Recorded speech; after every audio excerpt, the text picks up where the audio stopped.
the way America is set up to help the poor, the black people, the less well off as slow as possible. I mean, this is, Red Cross is doing everything they can. We already realize a lot of the people that could help are at war right now, fighting another way, and they've given them permission to go down and shoot us. And subtle, but in even many ways more profoundly devastating, is the lasting damage to the survivors' will to rebuild and remain in the area. The destruction of the spirit of the people of southern Louisiana and Mississippi may end up being the most tragic loss of all. George Bush doesn't care about black people. Please call. In the past few days, America and people have been stepping up to donate money, to do all they can to help people in New Orleans and all over.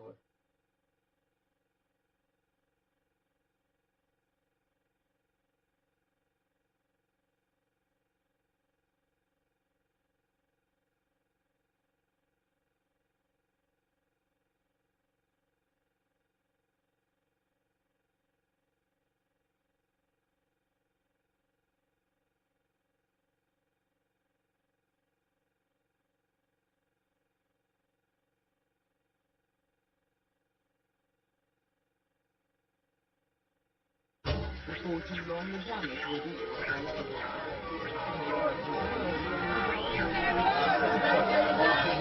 This is still going on.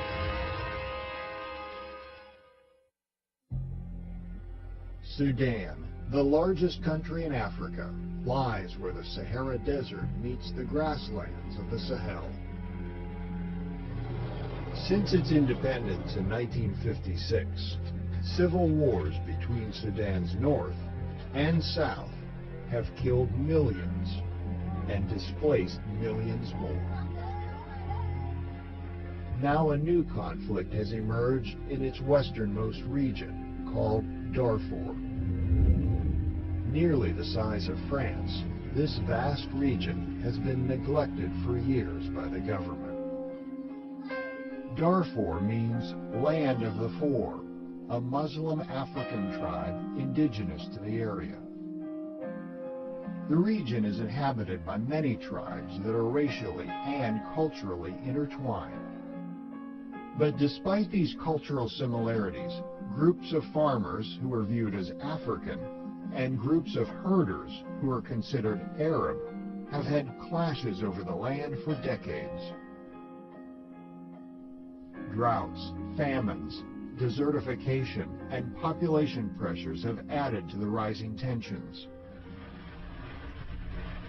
Since 2003, rebel groups have fought against the government, accusing it of supporting the Arab herders over the African farmers. The government's response caused a mass exodus, forcing villagers to become refugees in their own homeland. In this United Nations refugee camp along the Chad-Sudan border, the women and children here seek asylum from the Janjaweed, the armed militias of Arab herders organized by the government to fight the rebels and kill civilians. Entire villages have been burned, hundreds of thousands have died.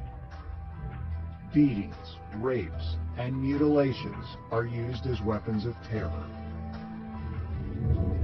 Around 2 million people, almost a third of Darfur's population, have fled their villages. These refugees have lost everything, but they are the lucky ones. Most still wander the land, unable to go home, their lives still at risk. Despite international pressure, the fighting still continues. And in Darfur, the people are still dying.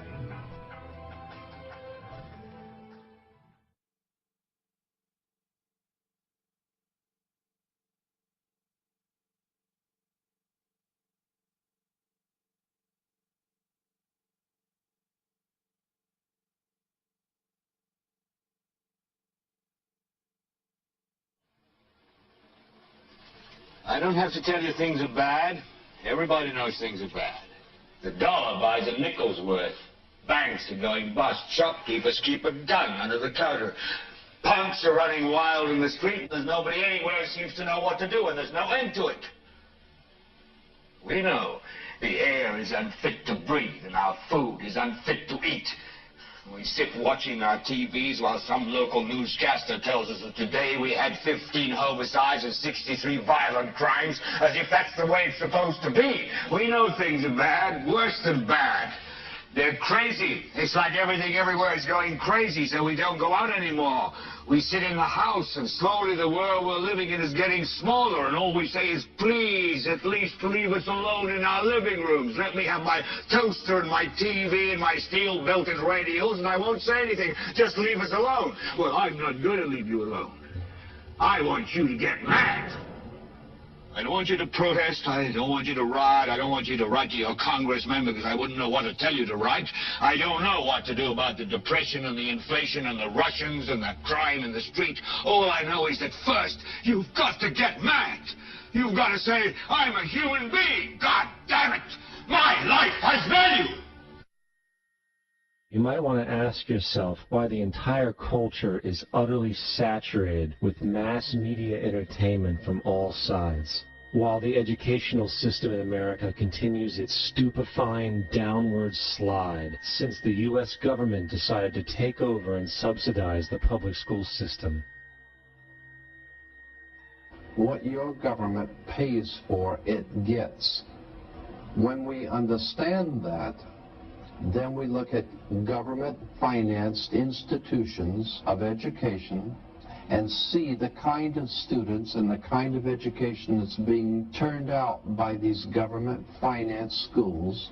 Logic will tell you that if what is being turned out in those schools was not in accord with what the state and the federal government wanted, then it would change it. The bottom line is that the government is getting what they have ordered. They do not want your children to be educated. They do not want you to think too much. That is why our country and our world has become so proliferated with entertainments, mass media, television shows, amusement parks, drugs, alcohol, and every kind of entertainment that keep the human mind entertained so that you don't get in the way of important people by doing too much thinking. You had better wake up and understand that there are people who are guiding your life and you don't even know it. We're in a lot of trouble. Because you people and 62 million other Americans are listening to me right now. Because less than 3% of you people read books. Because less than 15% of you read newspapers. Because the only truth you know is what you get over this tube. Right now, there is an entire generation that never knew anything that didn't come out of this tube. This tube is the gospel, the ultimate revelation. This tube can make or break presidents, popes, prime ministers. This tube is the most awesome goddamn force in the whole godless world. And woe is us if it ever falls in the hands of the wrong people. And when the largest company in the world controls the most awesome goddamn propaganda force in the whole godless world, who knows what shit will be better for truth on this network. So you listen to me. Listen to me. Television is not the truth. Television is a goddamn amusement park. Television is a circus, a carnival, a traveling troupe of acrobats, storytellers, dancers, singers, jugglers, sideshow freaks, lion tamers, and football players. We're in the border-killing business. But you people sit there day after day, night after night, all ages, colors, creeds. We're all you know. You're beginning to believe the illusions we're spinning here. You're beginning to think that the tube is reality and that your own lives are unreal. You do whatever the tube tells you. You dress like the tube. You eat like the tube. You raise your children like the tube. You even think like the tube. This is mass madness, you maniacs. In God's name, you people are the real thing. We are the illusion.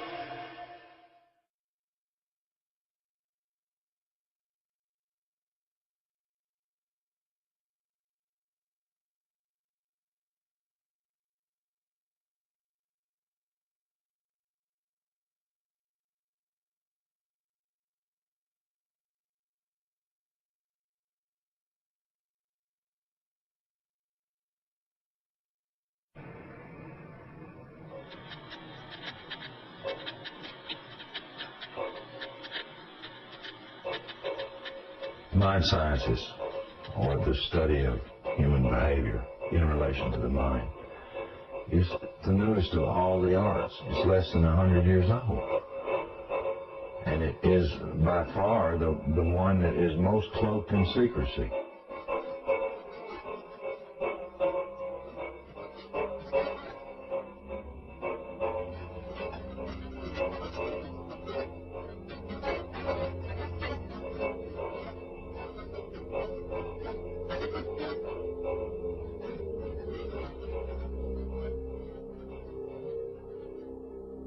The origins of psychological warfare were in Nazi Germany, and in the Nazi ideology they had something that was called Weltanschauungskrieg, which means worldview warfare.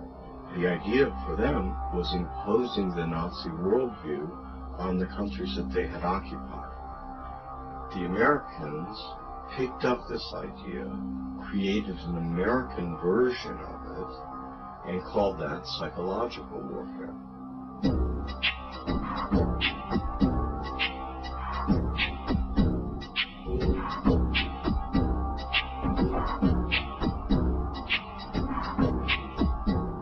In trying to understand psychological warfare and trying to understand the American approach to post-war efforts to control people's minds, both as individuals and on a mass scale, there's a lot of illusions about how that was done. Were Nazis involved in that process? Yes, they were. Project Paperclip was a United States government-sanctioned CIA operation for the importation of Nazi and fascist scientists into the United States.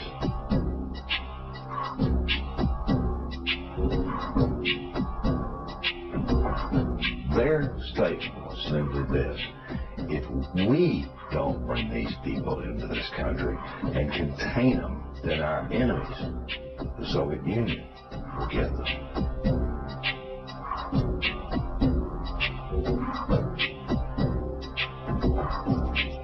The first wave was to bring in scientists. There was 700 odd propulsion scientists, and then there were some 600 and some odd mind sciences people that they brought in. The CIA was given the responsibility of actually placing the individuals out of Project Paperclip into the military-industrial complex, including our colleges and universities.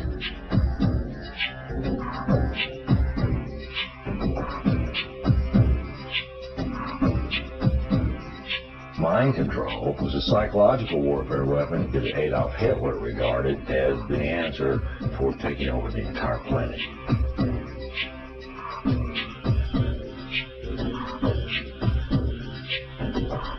The name for the mind control research in this country was MK-Ultra. MK-Ultra was one program of a series of programs that came out of the CIA to experiment with different types of mind control, using drugs, using electroshock, using insulin shock, and other techniques.